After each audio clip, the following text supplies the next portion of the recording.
I never thought I'd walk back into her world, not after everything we'd left unsaid. But the moment I stepped into the dimly lit apartment, the air thick with the scent of her perfume and old books, I felt it, a tug in my chest, sharp and unrelenting, like stepping into a memory I wasn't ready to face. She was there, standing behind the half-open door, her eyes scanning me with that unsettling mixture of amusement and something softer, almost like concern, but twisted. My heart raced, my palms were slick, and yet my legs moved of their own accord. I knew she'd changed, and I knew I had too, in ways I hadn't dared to fully recognize. Her voice, low and deliberate, sliced through the silence. "I've been waiting for you." It wasn't an accusation, nor was it an invitation. Somehow, it was both, and it made my stomach flip as if I were teetering on the edge of a precipice I could neither see nor resist. She led me inside, and the apartment, familiar yet foreign, seemed almost alive with expectation. Every piece of furniture, every shadow cast across the walls, whispered at the edges of my consciousness, reminding me of who I had been and hinting at the person she intended me to become. The first thing she did was pull a small, neat bundle from the couch, unfolding it with meticulous care. A dress, soft and delicate, unlike anything I'd ever dared to wear. My throat tightened. My mind screamed protest, yet a small, inexplicable part of me, a part one had tried to bury under years of routine and indifference, felt a pulse of anticipation. She didn't need to say a word. The unspoken rules of her world were clear. I was to surrender, and she would guide me. I felt the first tremors of fear and curiosity entwine as she approached, holding the dress like a sacred artifact. I couldn't tell if my reflection in the mirror, already catching the soft curve of my jaw and the subtle contours of my shoulders, was frightening or familiar. She smiled, almost imperceptibly, as if she could read the storm inside me. "It's time," she whispered, and the simplicity of it, just 3 words, felt like a challenge, a promise, and a confession all at once. I took a deep breath, knowing that stepping into the fabric she offered was the first step into an entirely new version of myself. And somehow, despite the knot of anxiety in my chest, I wanted to. As I slipped into the dress, the texture against my skin awakened something I hadn't expected, a sense of vulnerability so sharp it hurt, but also a strange, intoxicating thrill. Her eyes never left mine, studying every reaction, every quiver of hesitation, and I realized in that moment that this wasn't just about clothing. It was about reshaping me, testing boundaries I hadn't even admitted existed. My voice caught when I asked, almost pleading, "Why me? Why this?" She didn't answer directly. Instead, she circled me, her gaze tracing the lines of my changing silhouette, and murmured, "Because you need to see yourself." And in her words, I understood this was no longer just a game, no longer just an experiment. It was an unveiling, a confrontation with the hidden corners of my identity I hadn't dared to acknowledge. I stared into the mirror, and for the first time, I didn't just see the familiar face of a boy who had tried to blend into the background. I saw the delicate outlines of someone else, someone both fragile and resilient, uncertain yet undeniably present. And though fear clawed at my chest, beneath it was a tiny ember of recognition, something I couldn't name, but felt to the very core. She stepped closer, tilting my chin, and whispered again, "You're ready for the next step." I wanted to resist, to run, yet my feet were frozen. Deep down, I knew the journey she was about to take me on was far bigger than a dress, far bigger than any of my fears. And in that realization, a strange, dizzying excitement began to bloom. She guided me toward the bedroom, her hands steady but firm, and I realized I had surrendered more than I thought. Every step I took felt like walking through a fog of my own hesitation, each heartbeat echoing with both dread and a curious anticipation I couldn't quite name. The room was bathed in soft amber light, shadows curling against the walls like quiet witnesses to the transformation about to unfold. On the bed lay a small array of accessories, stockings, ribbons, a pair of ballet flats, and a delicate cardigan that smelled faintly of lavender and lingering sunlight. My chest tightened as I took it all in, feeling simultaneously ridiculous and inexplicably drawn to the possibility of becoming someone new.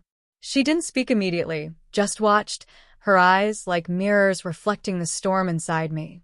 Then, softly, she said, "Look at yourself." I did, and the reflection was almost unrecognizable. The dress hugged my shoulders and waist in a way that highlighted curves I didn't know existed, the fabric whispering against my skin with every tremor of my body. My hands instinctively went to my sides, feeling the subtle contours, and I caught a flicker of emotion in her gaze, a mixture of approval and something warmer, almost protective. I realized with a jolt that I wasn't just being changed externally. Something inside me was shifting too. "Now," she said, picking up the stockings and kneeling in front of me. "We start from the ground up." My stomach lurched at the intimacy of it, the sheer deliberate care with which she slid each piece over my legs, smoothing the fabric until it seemed to blend into my skin.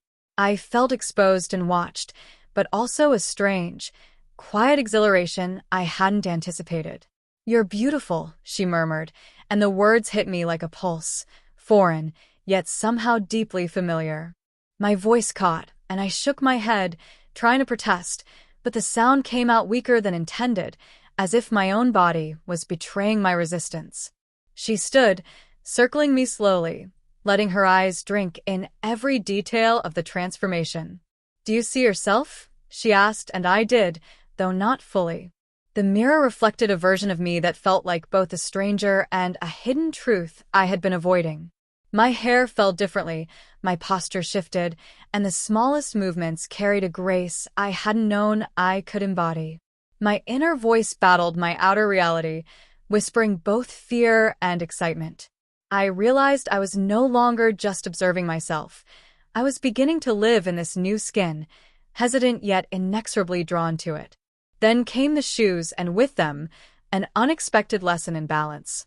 My feet wobbled, unsure of this new elevation, and she steadied me without a word, her hands light on my arms, but firm in guidance. The sensation was grounding, tethering me to the present moment even as my mind spun with questions. Who was I becoming? Was this me, or just a version she wanted me to be? Yet as I took the first tentative steps across the room, something shifted. Each movement became less about performance and more about presence. I could feel the shape of my identity stretching, rearranging, and in that stretching, I sensed possibility, a space where I might belong in ways I hadn't allowed myself to imagine. By the time we paused in front of the full-length mirror, I could see it more clearly. Not the girl she was shaping, not even the boy I had been, but someone in between, fragile and new, yet undeniably present. Her hand brushed against my shoulder, and I realized it wasn't just about the clothes or the physical transformation. It was about her holding space for me to confront a version of myself I had never dared to meet. And for the first time, the fear in my chest mingled with something almost like hope, a delicate thread of recognition that perhaps this journey wasn't punishment, but revelation. She stepped back, letting me take in the full reflection of myself, and for a long moment, we simply stood in silence. The dress, the stockings, the shoes, they were no longer just items of clothing. They were markers, milestones of a version of me that had always existed beneath layers of habit, denial, and fear. My chest tightened as I studied the mirror, tracing the contours of my face, the curve of my lips, the tilt of my chin. I didn't recognize all of it, yet somehow, every detail felt like a memory I had forgotten. My heartbeat was loud in my ears, not from panic, but from the strange thrill of seeing myself, really seeing myself, through her eyes, through this lens of transformation she had crafted. "You're trembling," she said softly, almost tenderly, and I realized I was. My hands shook as they hovered near the fabric, unsure whether to clutch it or let it fall. "It's okay," she added. "This is supposed to feel strange. It's supposed to feel new." And in that reassurance, something inside me unclenched, just slightly. I took a hesitant breath, letting the scent of the room, the faint lavender, the lingering warmth, fill my senses. It was grounding, intimate, and for the first time, I felt both seen and strangely safe. She moved closer again, tilting my chin with a gentle touch that made me catch my breath. "You're learning to look at yourself differently," she said. "To see not what you were, but what you might become." Her words were like a key, unlocking thoughts I had buried deep. The quiet curiosity about femininity, the occasional wonder about how it might feel to embody softness, to move with different rhythms, to inhabit a body and presentation that felt foreign but fascinating. I felt both fear and exhilaration, the two entwined in a dizzying spiral that left my mind teetering between panic and awe. "Do you want to try the next step?" she asked, her voice low, coaxing but firm. I swallowed hard, uncertainty twisting in my stomach, yet there was a pull I couldn't resist. I nodded, barely audibly, and she smiled, a small, approving curve of her lips that somehow felt like permission. She guided me toward the vanity, where a small array of brushes and powders awaited. My pulse quickened. I had never done more than a quick swipe of mascara in passing, yet now it was a ritual, deliberate and intimate. Every brush stroke, every subtle adjustment of my hair and face became a meditation on who I was becoming, who I was discovering, and who she was helping me uncover. I caught my reflection mid-process and froze, the sensation sharp and almost frightening. There was a tension in the air, a fragile suspense, as though I were teetering on the edge of someone I had never dared to imagine. Her hands guided mine at times, correcting a line here, a sweep there, and I realized it wasn't just about the surface. It was about trust, surrender, and the willingness to confront a version of myself I had long denied. My thoughts whirled. Could I be this person, even if only for a moment? Did I want to be? And yet, as I glanced up at her eyes, steady and unwavering, the doubts softened. The fear remained, yes, but it was interlaced with curiosity, with the first spark of self-recognition I had felt in years. When she finally stepped back, letting me see the result, I barely recognized the person in the mirror. Not entirely her creation, not entirely my old self, but a new combination, someone fragile, uncertain, yet undeniably alive. I could feel a tremor of emotion, an internal shiver of awareness, as if my mind was finally catching up with the changes my body had begun to embody. And she, watching me with that quiet intensity, didn't speak. She didn't need to. In her silence was a weighty affirmation. I had crossed a threshold, entered a space I could not unsee, and perhaps I would never want to. The next moment felt like stepping into another world entirely. She led me to the living room, where the dim light cast long, soft shadows across the floor. I could hear my own breathing, uneven, uncertain, and yet oddly purposeful. My reflection in the hallway mirror had already unsettled me enough, but now, moving through the space, I felt the weight of her presence behind me, steady and deliberate, a constant reminder that I was being watched, guided, and tested all at once. I felt a surge of self-consciousness, the strange awareness that every movement of mine was being catalogued, weighed, and somehow understood in ways I couldn't articulate. "You're doing well," she said, almost in passing, but the words sank deep. I wanted to laugh, to shake my head in disbelief, because I felt anything but well. My legs were trembling from the heels, my hands still slightly clammy, and yet, beneath it all, there was a flicker of pride. She noticed it too, the subtle shift in my posture, the way my gaze lingered just a fraction longer on my reflection in the glass. And with that notice, I realized something essential. This wasn't about her controlling me. It was about her teaching me to see myself differently, to inhabit my own presence in a way I had never allowed. Then came the clothes she hadn't mentioned yet, the ones that felt the most intimidating. A soft cardigan, buttons tiny and delicate, and a scarf, whisper-thin, that could either complement or betray the fragile balance of my new self. My fingers brushed the fabrics, hesitant, almost reverent. She guided me, patiently, explaining how each piece could change the flow of movement, the impression I left in the space. "Clothes aren't just covering," she said softly, "they're expression. And you're learning to express yourself." I nodded, unsure whether I was ready for such responsibility, yet unable to resist the allure of the lesson. As I buttoned the cardigan, my reflection changed subtly, more layered, more real. I caught a glimpse of the tremor in my lips, the slight curve of my jaw softened by the dress, and the way the cardigan draped across my shoulders. Something inside me stirred, a recognition that I was no longer just trying on appearances, but inhabiting them. She stepped close, adjusting a stray lock of hair, and I felt a heat rise to my cheeks. It wasn't embarrassment. It was awareness, an intimacy that felt both daunting and comforting.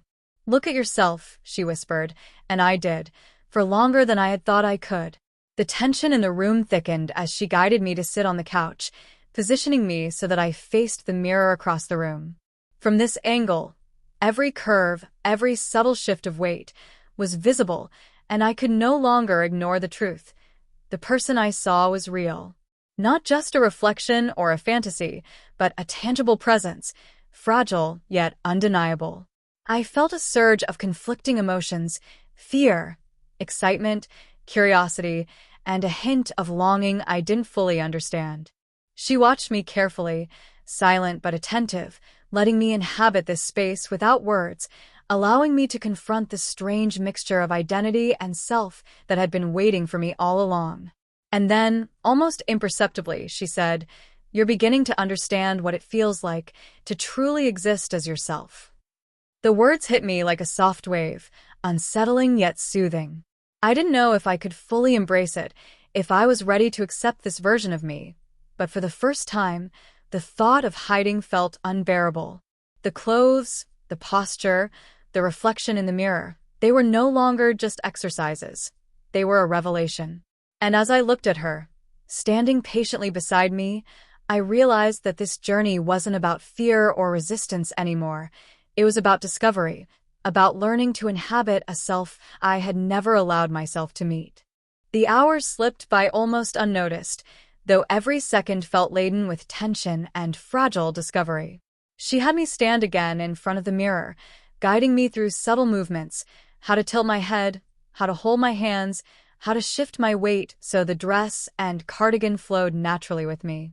At first, I felt absurd, almost comical, fumbling with the simplest gestures. But she never laughed, never scolded. Instead, she demonstrated, letting me mimic her motions until something clicked, a rhythm I hadn't known I could inhabit. It was mesmerizing, the way my own body began to feel like a language I had forgotten how to speak. Then she pulled a small, ornate hairbrush from the table. My fingers hesitated as she offered it, the bristles soft, promising, and almost electric against my palms. "Your hair tells a story," she said softly. "It frames who you are. You need to understand that power." I took a tentative brush through the strands, feeling the familiar texture transform beneath my fingers. Each pass brought subtle changes, shaping the silhouette of my face, softening lines I had tried to ignore, and suddenly I was acutely aware of the intimacy of the act, so ordinary, yet deeply personal. The mirror reflected not just the image she had helped me create, but a version of myself that felt startlingly alive, delicate, and yet resilient. She paused, watching me, eyes steady, unwavering. "Do you see her?" she asked, and for a moment I didn't know how to answer. "Who?" I whispered, heart racing, unsure whether I was speaking of the reflection or the feeling in my chest. "The woman in the mirror," she said softly. "Not me, not the dress, not the pose, her. You." My throat tightened. I wanted to argue, to deny it, to retreat into the comfort of what I knew. But the reflection held me captive. She was there, subtle, tentative, fragile, but unmistakably real. For the first time, I felt a flicker of pride, of recognition, of something I couldn't yet name. It was terrifying. It was intoxicating. I had always thought identity was a single, rigid line, but now I felt the boundaries shift, blur, and stretch in ways that made my chest ache with longing.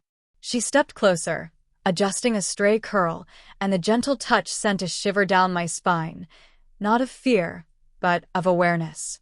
It was in that contact, that silent guidance, that I realized I was no longer just trying on a persona. I was meeting a part of myself I had hidden, denied, and yet always carried. Then she did something unexpected.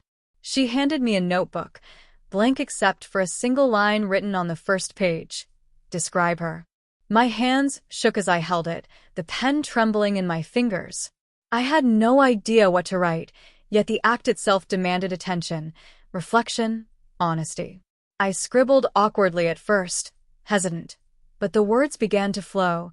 The curve of the dress, the softness in my shoulders, the tilt of my chin, the flutter of my heartbeat. And with every word, I felt layers of fear peel away, replaced by something raw and illuminating, a narrative I had never allowed myself to tell. When I looked up, she was watching, not judging, simply witnessing. "You see yourself," she said quietly. And I did. Not completely, not perfectly, but in a way that made every hesitation, every tremor, every doubt worth it. The reflection wasn't just a mirror anymore. It was a portal, a revelation, a challenge to inhabit a self I had long feared. And as I closed the notebook, the soft weight of realization settling in my chest, I understood that the journey she had begun with me wasn't about clothes, or posture, or appearances. It was about the courage to meet the person I had always been underneath. By now, the apartment had grown quieter, the soft amber light casting elongated shadows that seemed to mirror my own uncertainty.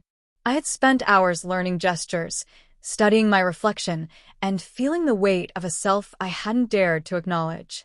Every movement, every glance in the mirror, felt both foreign and intimate, like discovering a secret room in a house I thought I knew inside out. She didn't push me. She simply observed, guiding subtly, letting me explore without rushing, as though time itself had slowed to give me space to breathe, to feel, to recognize. Then came the shoes, heels taller than any I had ever dared to attempt. My legs wobbled violently as I tried to stand, my heart hammering, my thoughts racing.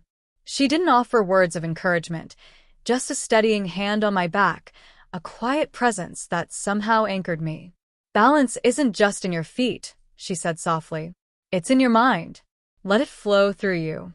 I took a deep breath, closed my eyes, and tried to feel the rhythm of my body, the subtle shifts of weight, the way each movement created a ripple across the dress and cardigan. Slowly, carefully, I found it. The sway, the tilt, the gentle flow.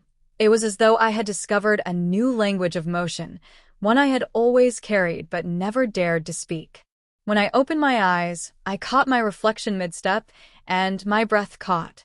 It wasn't perfection, not by any measure, but it was undeniable, an existence both tender and strong, hesitant yet assertive, fragile yet undeniably present.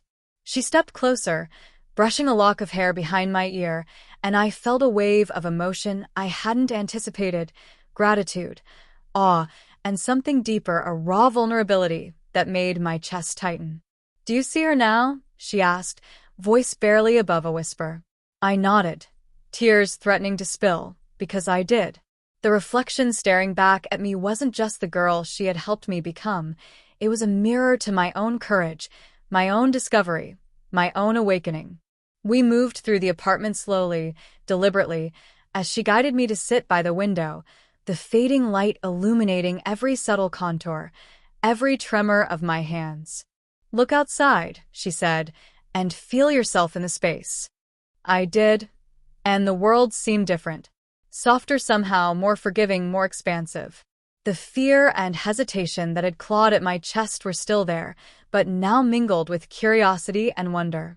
Every passing shadow, every shimmer of light on the glass, seemed to echo the journey I had taken, uncertain, fragile, yet undeniably real. Then came the final lesson of the evening, subtle but profound. She asked me to speak, to describe not just what I saw, but what I felt.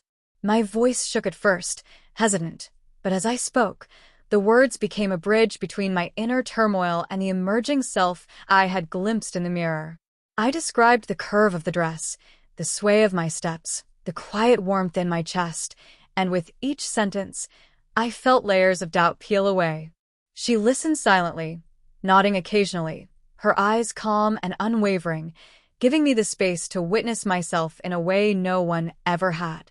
When I finished, there was a long, almost imperceptible pause. Then she smiled, a small, gentle curve of lips that carried both approval and something more profound, something like belief. "You've found her," she said. And I knew she was right. Not just the reflection in the mirror, not just the girl in the dress and heels, but the essence I had buried, ignored, and now, finally, recognized. My chest felt tight with emotion, yet lighter somehow, as though acknowledging this self had unlocked a door I didn't even know existed. The journey wasn't over, I realized, but for the first time, I felt ready to walk forward, to inhabit this new space with cautious but determined grace. The room had grown still, bathed in the soft glow of evening, and I finally understood the quiet weight of everything that had happened. I sat in front of the mirror, legs crossed, hands resting lightly in my lap, and allowed myself to simply be. The reflection staring back at me was no longer frightening, no longer a stranger. She was me, both the person I had always known and the version I had never dared to see. Every subtle curve, every trembling gesture, every hesitant smile spoke of a journey I had begun reluctantly but now felt I could continue willingly. I touched the fabric of the dress, the softness of the cardigan, the delicate lines of my own hands, and a deep sense of reverence settled over me. She came to sit beside me, her presence calm and reassuring. For a long moment, neither of us spoke. I could feel her attention, not as scrutiny, but as steady support, an acknowledgement of everything I had endured and discovered in these hours. And in that silence, I realized the true gift of this experience. It wasn't about the clothes, or the posture, or even the reflection. It was about learning to meet myself without fear, to recognize the parts one had hidden away, and to accept that those parts could coexist with the person I had always been. "You've come a long way," she said softly, almost as if she were reluctant to disturb the fragile space we had created. I nodded, though the words "thank you" felt too small for the depth of what I felt. I had begun the evening uncertain, fearful, and resistant, yet now I was whole in a way I hadn't anticipated. My reflection no longer felt like a performance. It was a conversation, a recognition, a bridge between past and present, fear and acceptance, hiding and revelation. She stood and gently adjusted my hair one last time. "Remember this feeling," she whispered. "It's yours, not mine, not anyone else's, just yours." And in that moment, the room, the mirror, the quiet glow of the evening, all seemed to affirm her words. The fear, the hesitation, the doubt, they were still part of me, but now they were tempered by awareness, by acceptance, by the fragile courage that comes from finally meeting yourself honestly. I rose from the chair, took a tentative step, then another. The rhythm of my movement, the sway of my dress, the gentle grounding of my heels beneath me, all of it felt like a reclamation. I wasn't simply wearing her guidance or her vision. I was embodying my own. And in that act of stepping forward, I understood something profound. Identity wasn't a fixed line to be measured or defended. It was a journey, a dialogue, a discovery that required both courage and patience. As I glanced once more into the mirror, a quiet smile played across my lips. She was still there, watching but not directing, just witnessing. And I finally allowed myself to fully inhabit the reflection, the person I had become, and the path that lay ahead. The transformation had begun with clothes, with posture, with external guidance, but it ended with a recognition far deeper. The courage to meet myself, embrace myself, and step forward into a self I had long denied, yet now could finally call my own. And in that stillness, in that quiet, radiant understanding, I knew this was not an end, but the beginning of a journey I was finally ready to live.